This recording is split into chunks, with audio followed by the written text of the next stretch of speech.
Se tem um tema pelo qual somos apaixonados por natureza, como headhunters de vendas e marketing, é o tema das grandes carreiras na área e como construir elas de fato, além da própria paixão pelo café também, que coincidentemente a gente vai falar dos dois assuntos aqui. E no episódio dessa semana, a gente vai conhecer uma história profissional super bacana, que é a história e as dicas de carreira da Tina Cação, diretora de vendas da JDE, uma das maiores indústrias de cafés do mundo, e vamos, dentro dessas dicas, entender como transformar grandes desafios de carreira em oportunidades de crescimento.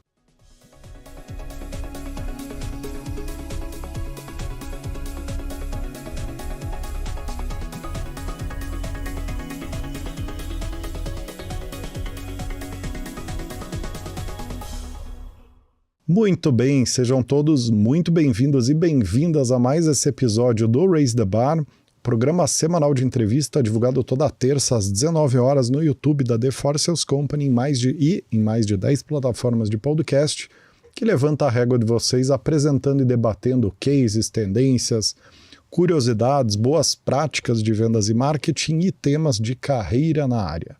Então, para começar, queria dar muitíssimas boas-vindas aqui para a nossa convidada do dia, a Tina. Como é que você está, Tina? Tudo bem?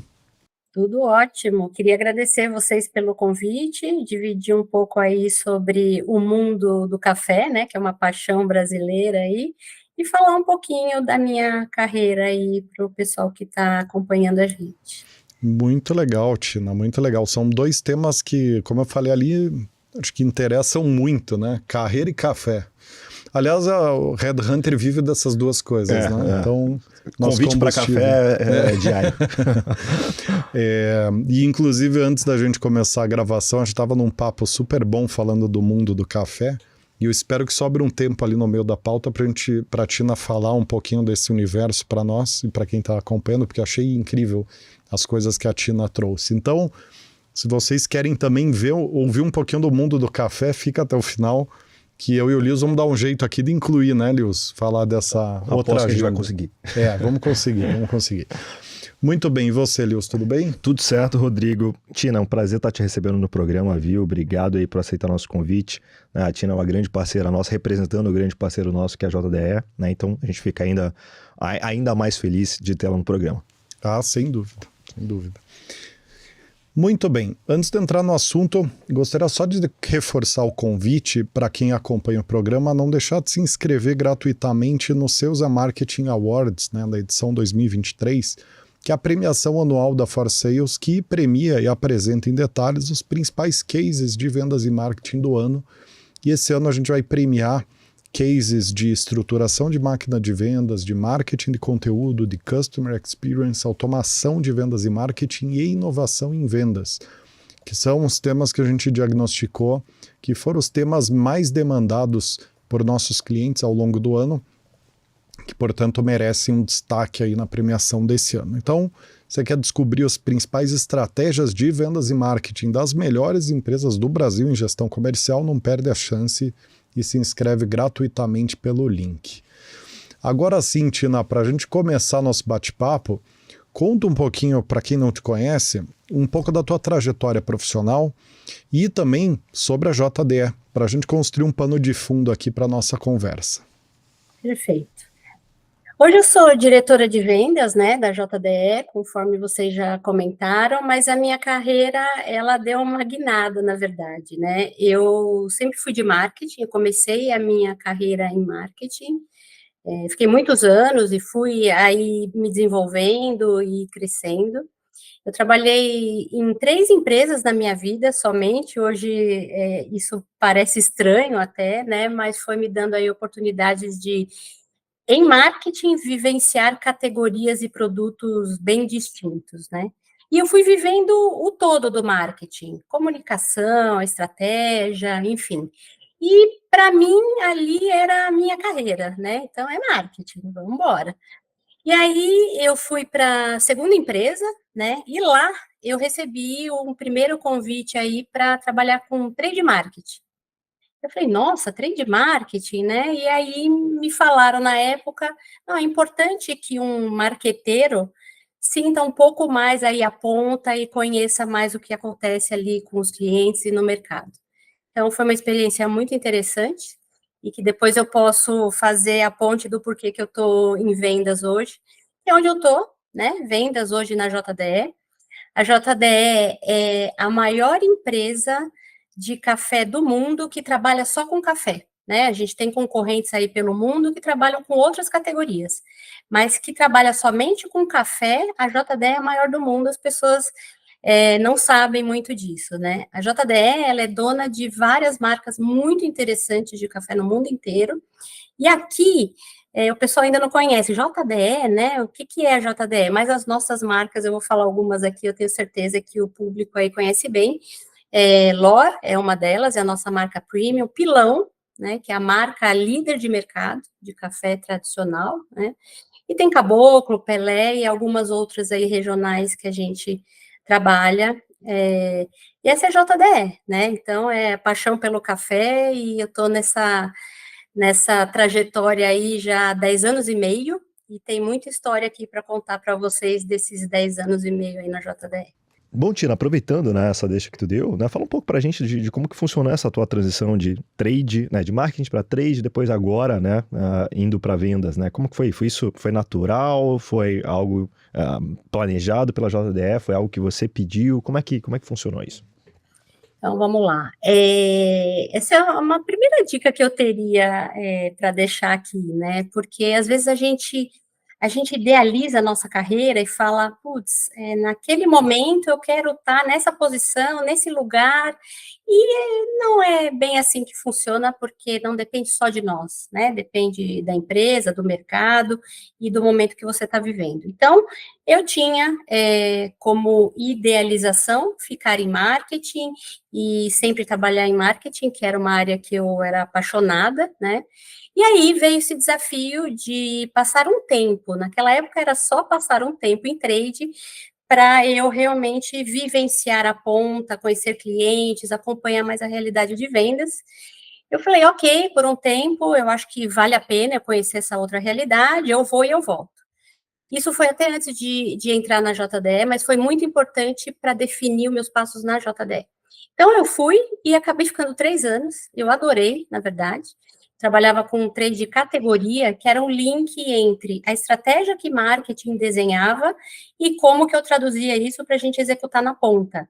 Então, foi muito legal, porque eu conseguia estar perto da estratégia ainda e fazê-la virar realidade lá com vendas, né? Então, foi uma experiência muito interessante. Bom, aí veio a JDE. E na JDE, eu fui chamada para voltar para marketing, né? Que era a área que eu imaginava estar, né? Então, eu voltei para lá, para marketing, na JDE, comecei assim, e comecei com o pilão, e aí toda a parte de comunicação, portfólio, inovações, eu fiquei mais ou menos 2 anos e meio, né? Muito lançamento de produto.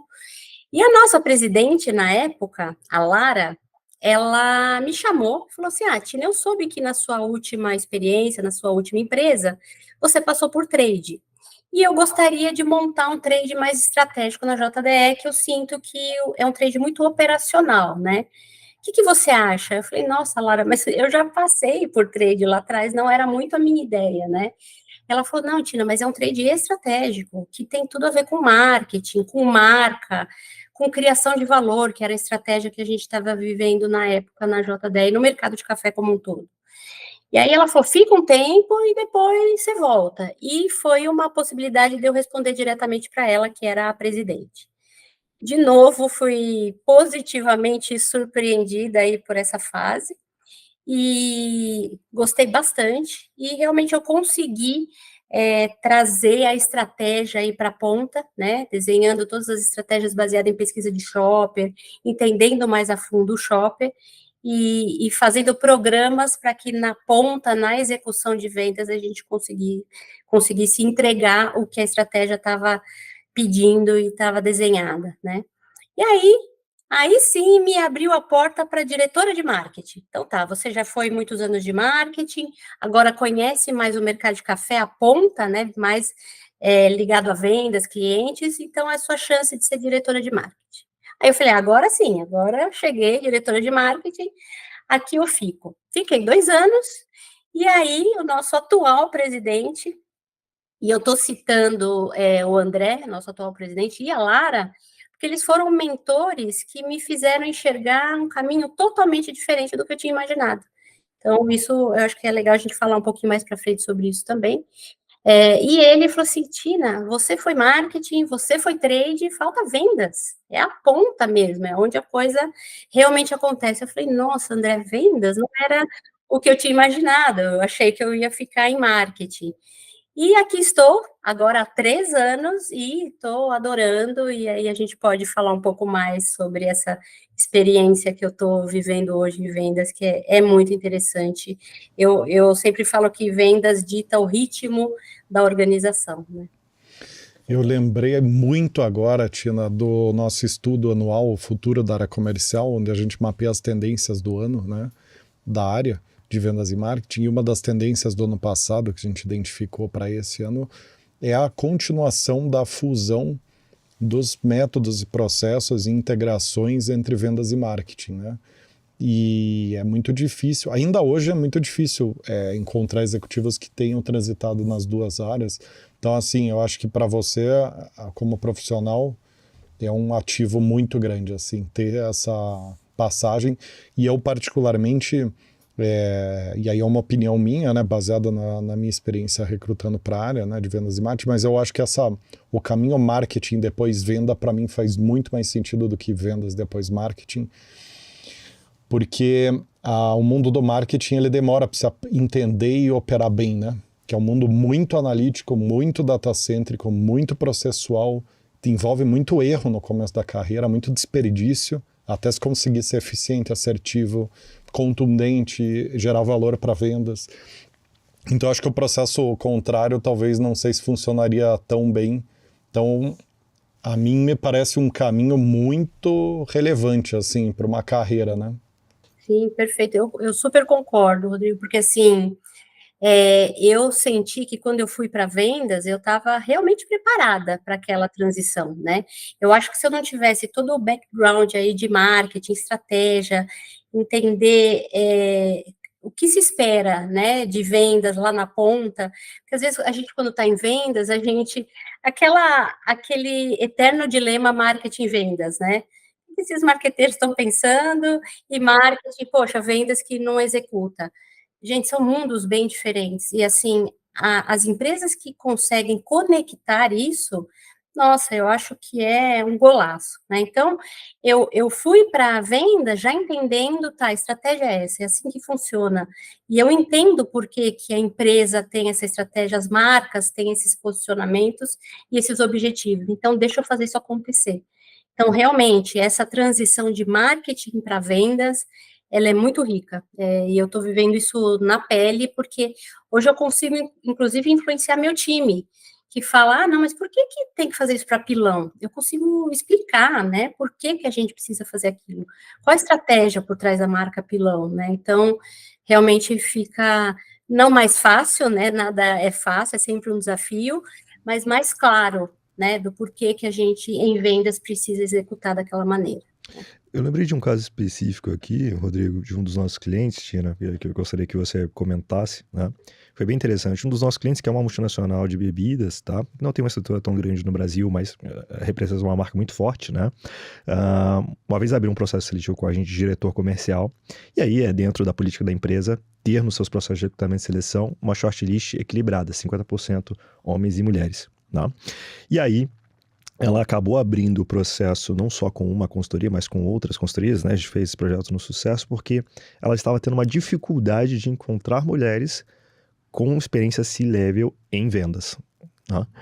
E aí, depois que o processo se encerrou, eles acabaram contratando um homem, né? E aí o RH teve que justificar, né? Porque não teve um número satisfatório de mulheres no processo e também por mulheres não terem chegado nas etapas finais, né? E aí eu me recordo de provocar eles em algo que eu vejo poucas indústrias fazendo, e talvez não de uma forma mais organizada, né? Que é promover justamente esse intercâmbio de mulheres para a área de vendas, né? Enquanto em vendas, né, os organogramas estão majoritariamente preenchidos por homens, os organogramas de marketing estão majoritariamente formados por mulheres, né? E aí eles vão seguindo dessa forma, né? E aí não tem um intercâmbio, né? Você não faz com que homens vão para marketing, não fazem com as mulheres sejam promovidas a vendas, né? E eu não entendo o motivo, né? Porque essa é uma forma talvez mais saudável de se desenvolver alguém, especialmente uma mulher, né? Para o departamento de vendas e aí construir uma carreira sólida nisso, né? O que tu observa disso, Tina? Como que você acha que as empresas podem, né, pela tua experiência, né, construir e fomentar esse intercâmbio entre áreas para ter mais mulheres, né, no nível de C-level para vendas? Nossa, a gente viveu exatamente esse desafio e vive ainda na JDE, né? A JDE, ela conseguiu começar pelo nível de liderança, né? Então, vamos trazer mais mulheres como um todo, né? Hoje, os diretos do nosso presidente, a gente tem mais de 60% de mulheres. Então, a liderança, para mim, é o primeiro exemplo para a gente tentar permear pela organização que, sim, dá para termos mais mulheres. Mas aí, quando a gente vai para a base de vendas, realmente é um desafio. Eu tenho aí o desafio com o time de acelerar mais mulheres no campo, em vendas, merchandising, que também fica aí com a gente. Você não tem pessoas neste universo, né? Mulheres que já estejam nesse universo. E aí, por quê? Qual eu acho que é a dificuldade? Vendas se criou muito no mundo masculino, né? Então, às vezes, ainda existe aí algum viés aí inconsciente, né, da sociedade de que vendas é para homem e não para mulher, né? Então, por exemplo, eu quero pegar uma mulher e começar a treinar para que ela vá crescendo em vendas, a minha base é muito pequena. Então, o que a gente está tentando fazer aí é mais médio e longo prazo, né? Como que eu aumento a minha base de mulheres em vendas, e aí sim eu vou ter mais opções conforme elas forem crescendo, para que elas realmente cheguem aí na liderança. Hoje eu tenho muitas colegas que são agora diretoras de vendas, mas que passaram por marketing, que passaram por outras áreas. E aí acontece esse movimento mais lateral de pegar uma líder que já é muito boa aqui, vamos trazer para essa área.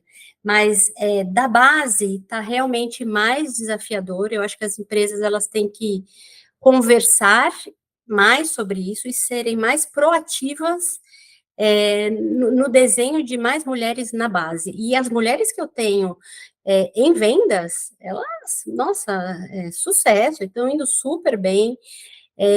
Não vemos mais, pelo menos na JDE, não, é mulher, então o cliente maltrata, ou tem algum tipo de preconceito, isso está cada vez menor, né? A mulher se impondo, tendo conteúdo, ela consegue provar que ela tem o mesmo nível de um homem, com certeza, para a área de vendas. Então, isso está caindo. Então, eu acho que para mim é questão de tempo, mas a gente precisa começar com essa base aí, trazendo mais mulheres para o time, né? E apostar mais nelas. Quando a gente estava conversando sobre o título do evento, né? Explorando essas oportunidades de cases, conteúdos, né, contigo, o assunto de transformar desafio em oportunidade surgiu, né, com bastante ênfase. E eu queria te perguntar, né, o que isso representa, né, para você, para a gente aprofundar um pouco mais nessa dinâmica de carreira, de alavancar a carreira. Eu acho que no meu caso, eu fui alavancando a carreira ao mesmo tempo que eu ia fazendo alguns cases, esses cases me davam oportunidade para conhecer outras áreas e assim a minha carreira foi alavancando, né? Então, eu gosto de contar um case que eu acho que quem toma café vai reconhecer bastante, que é a criação de valor do mercado de café. Quando eu comecei na JDE, café era aquele universo de marcas tradicionais, né? E uma guerra de preço e promoção sem muito valor, né? Inclusive, vocês devem ter escutado isso em algum momento, que lá atrás o café que era bom era exportado e o café que fica no Brasil, ele é ruim, né? E, infelizmente, o mercado de café foi se criando com esse viés, né? Então, a gente, alguns anos atrás, não, vamos criar valor. O brasileiro gosta de café, vamos fazer com que eles entendam cada vez mais. Então, em marketing, o primeiro desafio que eu tive foi, precisamos lançar uma linha premium de café no Brasil. E naquele momento, nenhum concorrente ainda tinha isso, a JDE já tinha esse movimento muito forte lá fora, e quando chegava para a gente, falei, nossa, mas premium no Brasil, né, qualificação no Brasil, será que vai funcionar? Então, eu tive aí a grata surpresa de poder participar do momento de lançamento da marca L'Or no Brasil. E isso já foi uma super oportunidade para mim, e já foi me abrindo portas. Eu pensei, se eu conseguir fazer isso da maneira mais correta e acreditando nisso, porque as pessoas começaram a questionar, mas vai dar certo, não vai dar certo? Eu falei, não, eu vou acreditar que vai, vou desenhar tudo isso em marketing, portfólio 360, comunicação, enfim, e vamos embora. E isso já foi meu primeiro passo. Conseguimos lançar, né? Trouxemos a linha Lora aí, já foi um sucesso inicial, e isso já me abriu portas de, ok, marketing, ela entregou, né? Criou esse valor através de um portfólio, mas como que a gente leva esse portfólio para o ponto de venda? E aí que veio a ideia de me puxarem para trade. E aí também eu percebi o seguinte: criar valor no mercado não é só lançar produto. Se o varejo não estiver preparado para isso e não houver uma transformação no varejo, não adianta você jogar lá um produto premium e achar que ele vai girar sozinho. Então, eu fui para trade, e aí vem um segundo case que eu sou fã, na verdade, que é o projeto Coffee Transformation, que a JDE lançou na época que eu estava em trade, que era o seguinte, ok, eu já tenho o portfólio, como que eu transformo essa gôndola para que o consumidor, o shopper, comece a enxergar esses produtos na gôndola? Então, não adiantava jogar L'Or no meio de marcas tradicionais. Então, o Coffee Transformation foi um estudo de shopper que a gente fez muito profundo, muito isento. O ponto não era vender JDE, era influenciar o varejo e mostrar para ele, se você mudar sua gôndola, se você separar produtos de maior qualidade, de menor qualidade, se você separar cápsulas de torrado e moído, o shopper vai começar cada vez mais a entender que existe uma segmentação de valor no mercado de café. E aí eu pedi a lojas, algumas lojas de exemplo, a gente conseguia implementar, conseguia comprovar que o valor da categoria realmente crescia aí 10% para cima, e para café, a penetração é tão grande que você crescer em café é um desafio. E aí, com isso, a gente foi rolloutando esse projeto. Então, essa foi a minha oportunidade em trade, que eu também agarrei e falei, vamos embora, vamos desenhar esse projeto e vamos fazer acontecer. E aí veio a oportunidade, ok, você lançou L'Or lá em marketing, você entregou esse projeto aqui em trade, agora vamos fazer acontecer aí na ponta com vendas, que é onde eu estou vivendo hoje. Então, eu fui amarrando oportunidades de negócio com oportunidades na minha carreira, de conseguir comprovar que eu poderia entregar aí em cadeiras diferentes o que a empresa estava imaginando e tinha como estratégia. Uhum. Não, interessante, né? Essa questão de você ter identificado nesses desafios do segmento e do teu negócio essas brechas para poder desenvolver tua carreira, gerar mais valor para o negócio e com isso ir crescendo, né? Muito interessante. Como é que você fez para lidar com esses desafios, assim, que as mudanças criam, né? Porque eu vejo que muitas pessoas não se movimentam tanto na carreira, não tomam muito risco na carreira, no sentido de mudar de subsistema mesmo dentro do marketing, né? Mudar de subsistema do marketing ou mudar de departamento, como foi o teu caso uma vez ali, por medo, né? Como é que você fez para lidar com esse desafio do medo da mudança, de não ter certeza se você ia dar conta de entregar o resultado? Eu acho que tem duas frentes nessa conversa. Uma é dos mentores, que eu falei ali atrás para vocês. É legal a gente voltar nisso, porque às vezes a gente tem uma visão um pouco míope da nossa própria carreira, né? E quando você tem mentores que já vivenciaram, por exemplo, o André, o nosso presidente, Ele fez uma mudança rara de se ver que deu super certo. Hoje ele é o presidente da JDE. Ele era financeiro e resolveu ir para vendas.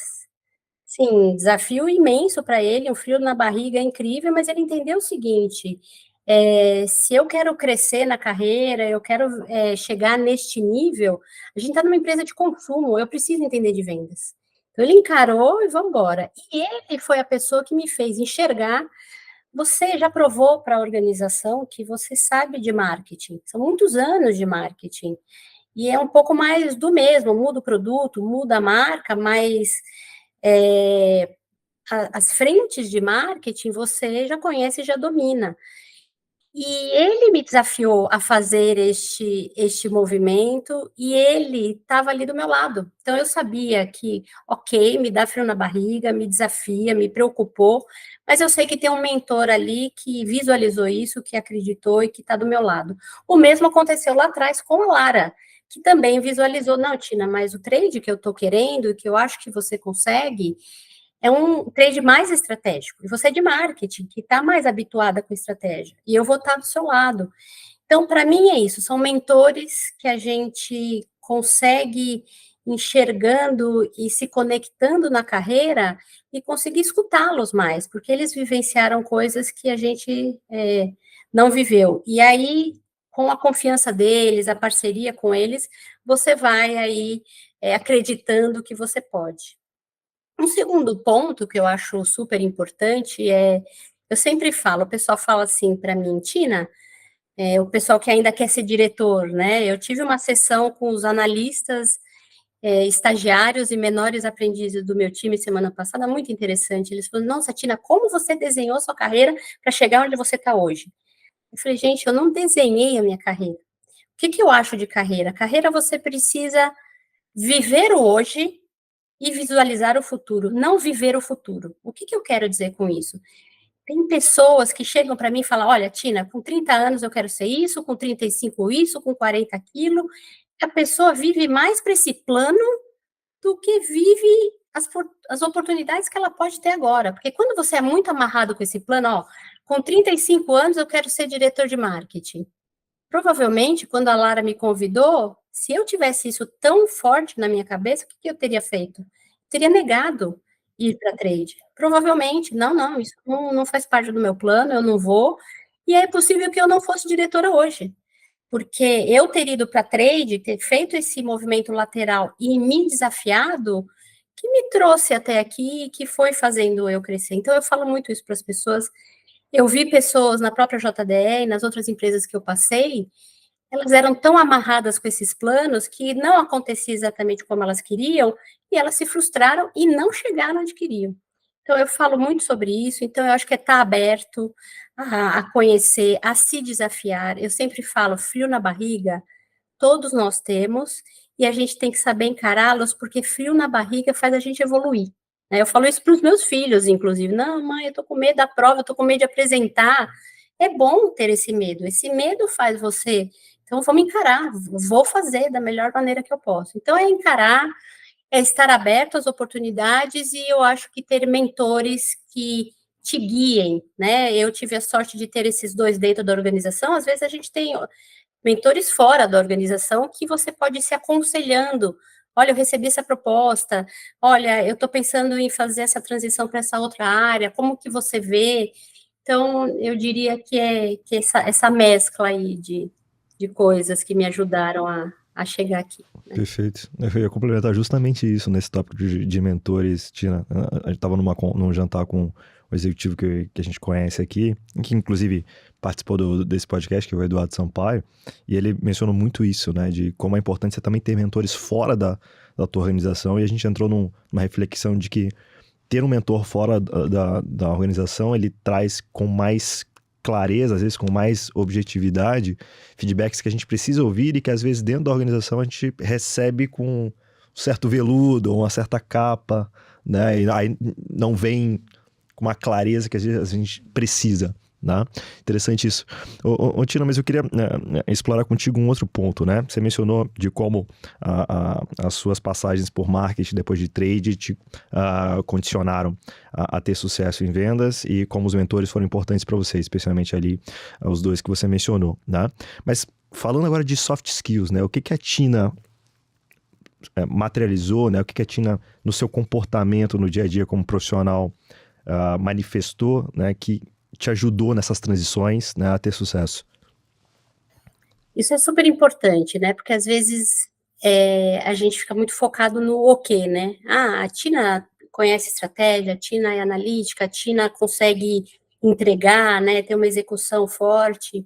E eu acho que o mundo está mudando em relação a isso, né? Às vezes tem pessoas com conteúdos muito fortes e um como difícil, complicado, pessoas mais duras, pessoas que não têm empatia, pessoas que não escutam. Então, isso tem ficado muito forte nas organizações. Eu percebo, quando a gente fala de performance, de potencial, o como tem um peso cada vez maior, porque eu acho que, em termos de conteúdo e do o quê, está mais nivelado, né? Eu olho na JDE, a gente não tem profissionais ruins de conteúdo, é tudo todo mundo é muito bom no que faz, né? Então, aonde você se diferencia é exatamente o como, né? Então, assim, falando aí de soft skills, né? Um skill que eu precisei desenvolver, que eu confesso que lá atrás não era tão forte em mim, mas eu percebi, não, eu vou precisar. Porque, assim, muitos anos de marketing, o que eu pensava? Não, eu sei tudo. E eu era um pouco fechada a escutar opiniões, né? O que isso, hoje em vendas, isso é um problema muito importante, assim, porque você escutar e aceitar, estar aberta a ouvir, a empresa só tem a ganhar, você só tem a ganhar como profissional e como ser humano. Então, esse foi um soft skill que eu tive que realmente aprimorar, porque eu cheguei numa área, vendas, gente, eu nunca tinha feito vendas na vida, e com um time com uma experiência incrível, de anos de vendas. Se eu não tivesse desenvolvido esse soft skill de escutar, com certeza eu não teria conseguido entregar tudo que eu entreguei nesses últimos 3 anos em vendas. Então, esse é um primeiro soft skill muito importante, né? Um outro, eu acho que realmente é a empatia. Não adianta você impor coisas hoje em dia, né? Eu acredito muito, um dos pontos que eu digo que é um sucesso para minha carreira é a paixão que eu tenho pelo que eu faço. Eu sou realmente apaixonada e eu acredito que isso é um diferencial para o profissional, gostar do que faz. Se você não gosta do que você faz, é muito difícil, né, você conseguir fazer funcionar da melhor maneira, né? Então, eu acho que a gente precisa ter muita empatia para escutar o time, escutar os pares, escutar e entender a situação que as outras pessoas estão passando para que elas estejam bem. Eu tenho que ter empatia. Por que aquela pessoa não está bem? Por que aquela pessoa não está vindo comigo? Por que aquela pessoa não está conectada com a empresa ou está desmotivada? Só que às vezes você tem que perceber isso, você tem que sentir isso que nem sempre as pessoas verbalizam. E nessa empatia eu fui conseguindo trazer meu time para muito perto de mim, meus pares para muito perto de mim. Então, eu acho que a empatia também é algo que a gente precisa desenvolver muito forte dentro da organização, né? Então, eu acho que esses 2 pontos têm um valor incrível aí de soft skills que a gente precisa pensar pensar e colocar em prática, efetivamente. Eu acho que o modelo do passado de eu sou dona da verdade, eu imponho, e tanto faz se a pessoa está gostando ou não está gostando, eu acho que isso não engaja, não faz a pessoa gostar do que ela está fazendo, e com isso, eu acho que a gente perde muita qualidade e entrega, né, nas organizações. Interessantíssimo, interessantíssimo, né? É uma reflexão sempre muito complexa de ser feita, que é essa questão do futuro da liderança, né? O futuro da função executiva como um todo, porque ela tá em forte transformação ultimamente, né? Então, o que torna um bom executivo hoje, me parece que não é a mesma coisa que vai tornar um bom executivo daqui 5, 10 anos, né? E de fato, quando se fala do segredo é o como, né? Me deixa pensando, de fato, se não é o grande diferencial do executivo de futuro, né? A soft skill, né? Não só a criatividade, a visão sistêmica, que são pontos que eu entendo que também nesse mundo complexo que a gente vive acabam desempenhando um papel, mas principalmente essa questão do humano, né? Faz muito sentido. Acho que especialmente para o executivo que está mudando de área, né, Tina? Como foi teu caso, né? Eu imagino que você teve um desafio muito grande ali de chegar numa equipe que tinha um histórico em vendas e você sem histórico em vendas, e ao passo que você tinha que, né, empatizar com eles e nivelar, tu não poderia deixar de fazer seu papel de executivo, de provocar, de transformar, né, de cobrar, né? Então, acho que potencializa ainda mais a necessidade de ter soft skills muito bem desenvolvidos, né, Tina? Sem dúvida. E eu acho que um soft skill importante também, agora que você usou esse exemplo, quando eu fui para vendas, eu tive que demonstrar muita vulnerabilidade, né? Se eu chegasse, não, vai ser do meu jeito, é assim. Eu cheguei no meu time, primeiro dia, e falei, gente, nunca trabalhei em vendas, nunca. Eu vou precisar muito de vocês. Como que eu me comporto numa negociação com o cliente, assim, nesse nível, e dizer para eles, vocês são melhores do que eu nisso.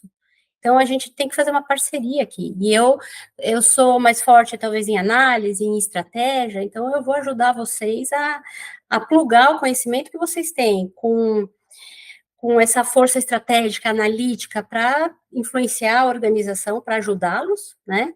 Para que vocês tenham os recursos necessários, mas eu também preciso da ajuda de vocês e vamos junto. E, assim, foi uma conquista muito rápida, na verdade. Eu estava bem preocupada. Primeiro, eram só homens, 9 homens diretos comigo. Aí vem uma mulher de marketing, falei, nossa, mega desafio. E realmente eu acho que essa vulnerabilidade, essa transparência e essa empatia me fizeram conquistar o time e hoje eu sinto que eles estão muito juntos comigo, assim, tem uma confiança mútua muito, muito forte, né? Eu acho que se eu tivesse chegado e impondo, eu teria perdido o time com certeza, com certeza. Interessante. E que dica que você daria para pessoas em diferentes momentos profissionais? Aí fazendo uma segmentação temporal, né? Seria dizer, né? Pessoas em início de carreira, pessoas em meio de carreira e pessoas em fim de carreira. Qual que é a principal dica que você daria para as pessoas de fato construírem uma grande carreira, terem essa sensação de conquista, de sucesso, né? Que você tem já tendo feito tantas mudanças e tendo conquistado tanta coisa?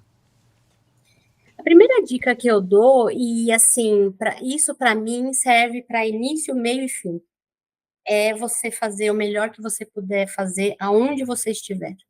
Então, assim, eu sou estagiário, então, tanto faz, porque eu sou estagiário, não faz diferença.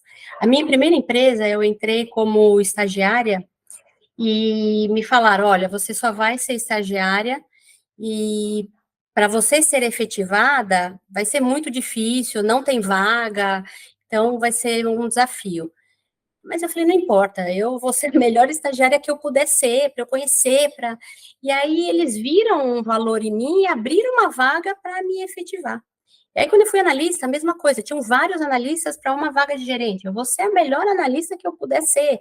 Por mais que aquela vaga, aquela função que você esteja fazendo não é a dos seus sonhos, em algum momento não será.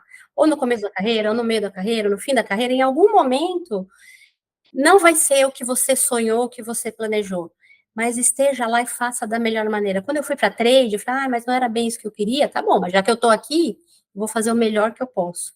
E isso foi me abrindo portas para crescer. Então, para mim, essa é a primeira dica para as 3 fases. Agora, dicas diferentes mesmo, assim, para o começo de carreira, experimente, né? Então, experimenta. Eu acho que... Olha, gente, eu decidi a minha carreira, eu amo cinema, televisão, série, eu sou viciada em série até hoje, o pessoal sabe. E eu escolhi minha carreira assim, eu adoro televisão, então vou fazer marketing. Que critério é esse, né? No final, acabou dando certo. Então, no começo, a gente escolhe a carreira, mas pode ser não ser bem aquilo. Então, esteja aberto a experimentar. experimenta de tudo para ver, nossa, eu estou em marketing, mas deixa eu olhar vendas, deixa eu olhar trade, enfim. Quando você está no meio da carreira, aí eu acho que você já começa aquilo que eu falei, vive o presente, mas, claro, já vai olhando o futuro, né? Que movimentos que eu vou fazer que vão me ajudar para lá no fim eu estar onde eu efetivamente quero, né? Então, é andar para uma outra área, às vezes tem assim, você anda de lado, totalmente de lado, você muda de empresa e anda de lado, e não vai ser promovido, não vai ganhar mais, e às vezes as pessoas, elas ficam muito em cima, mas não é promoção, mas eu não vou ganhar mais, mas não é isso. Isso tem que importar mais lá no fim, né? No meio, eu acho que você tem que estar aberto. É aquilo que eu falei de mentores, é a hora que você precisa ter grandes mentores na sua carreira, né? Vou para cá ou vou para lá, me ajuda aqui. E no fim, eu acho que você precisa realmente estar muito perto do que você sonhou, do que você imaginou, para ter um fim que você esteja motivado, esteja feliz. Então, lá no meio, como é que você vai convergindo para lá no fim você realmente aí estar próximo do que você foi desenhando, né? Mas eu acho que é isso, é estar aberto, é experimentar e ter mentores que vão te guiando ao longo do caminho. Uhum. Fantástico. Já chegou a hora de a gente introduzir o assunto café ou não? Olha, podemos. Porque eu estou curioso. Porque eu pensei numa leitura da sua tua pergunta para a gente introduzir esse tema. Vamos lá, Nilson. Tina, quais são os melhores cafés por ocasião dentro do portfólio da JDE para um café da manhã, para o pós-almoço e para aquele cafezinho de meio para o final da tarde? A JDE, ela tem um portfólio aí completo exatamente para todas as ocasiões, né? E o mercado de café, ele evoluiu muito nesse sentido. Antes era o café tradicional, torrado e moído, era o mesmo que você tomava de manhã, tarde, de noite, enfim, né? Mas isso foi uma grande evolução exatamente de entender a ocasião de consumo. De manhã, eu quero aquele café mais forte, o torrado e moído, filtrado em casa, que eu tomo, acordo, vou embora, né? Depois do almoço, é aquele expresso, né? Porque você está sociabilizando, então você pode estar num restaurante, você pode estar no escritório que tem uma máquina, e aí aquele café aí mais forte ainda, um expresso, para realmente você seguir à tarde.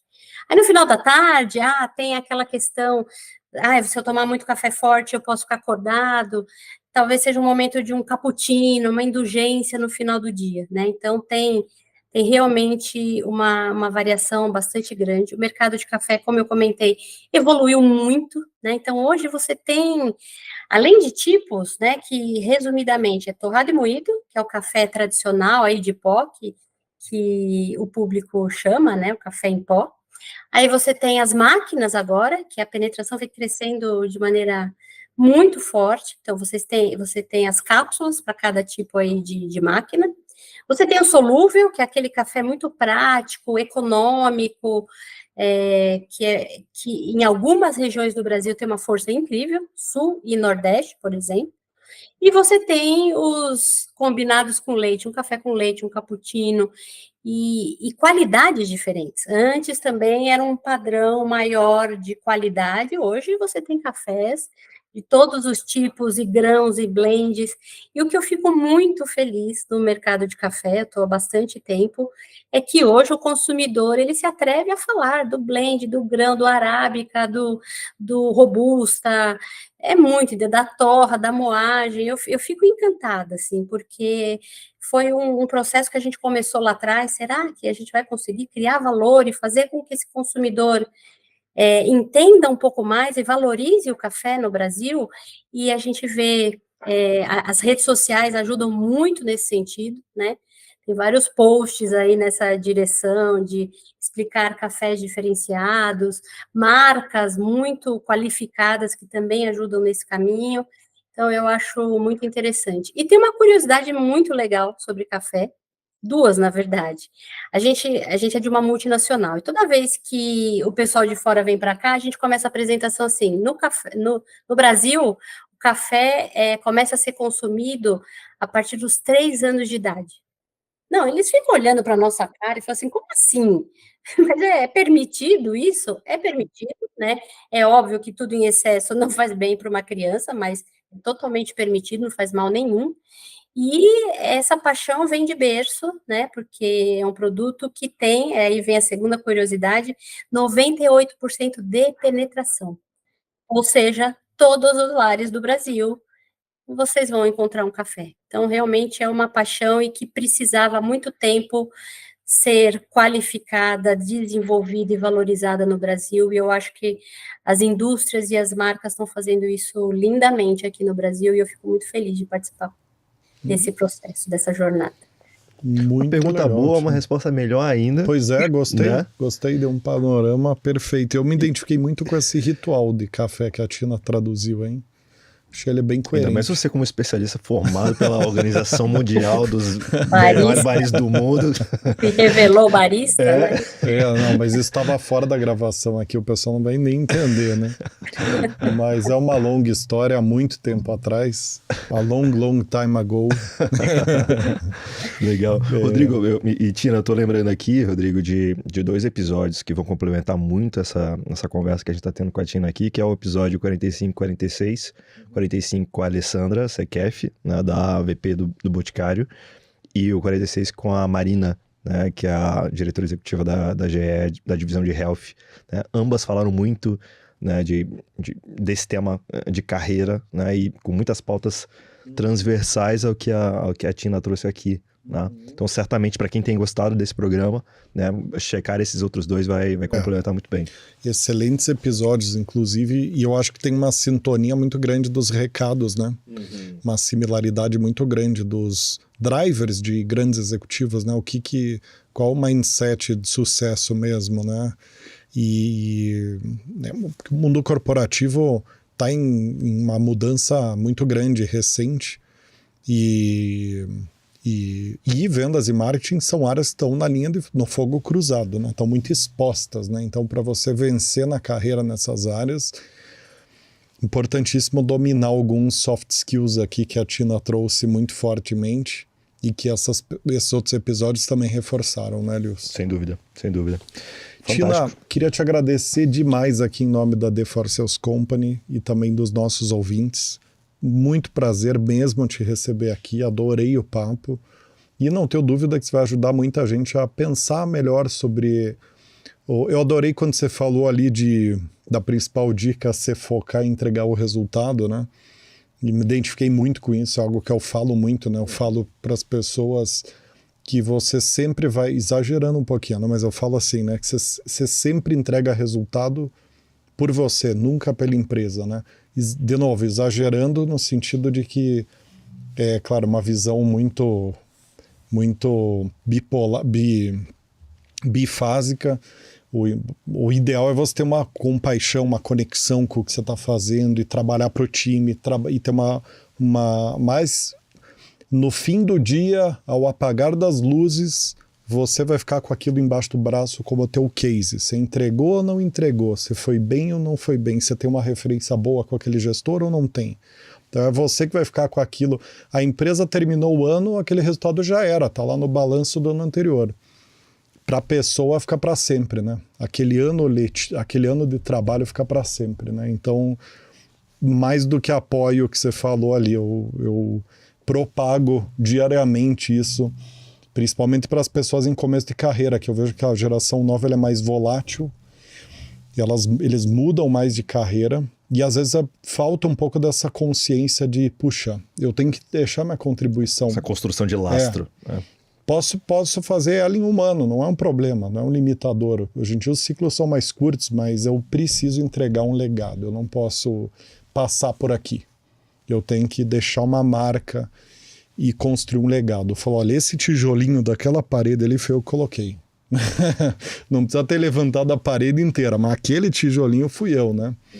Então, exatamente. E bons recrutadores, segredo profissional aqui. Mas quanto melhor o headhunter, mais ele vai olhar para os teus cases, viu? Quanto mais alto for a vaga, principalmente, né, Lius? O que você já entregou? Quão bom é essa entrega que você fez, né? Em quais condições for essa entrega, né? O que você teve que fazer para entregar isso, né? Então, acho que deixamos aqui para encerrar o programa, esse recado super importante. E um mega agradecimento à Tina, nossa porta-voz aqui dessas dicas valiosíssimas, né? Então, que vocês passem muito bem e nos vemos no próximo episódio. Um abraço a todos e todas e até lá.